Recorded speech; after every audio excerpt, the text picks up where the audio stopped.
cahaya Ramadan menyinari supaya kita dapat menggandakan segala amal ibadah kita.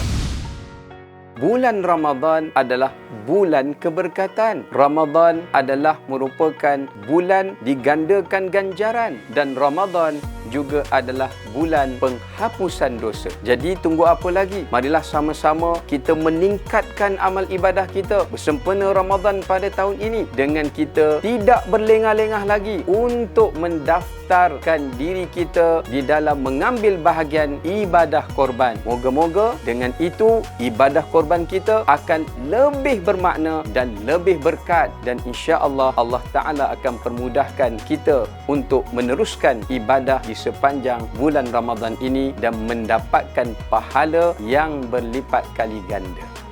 Nantikan perkongsian yang berbeza setiap hari mengenai korban dan akikah. Jadikan main korban sebagai saluran ibadah anda.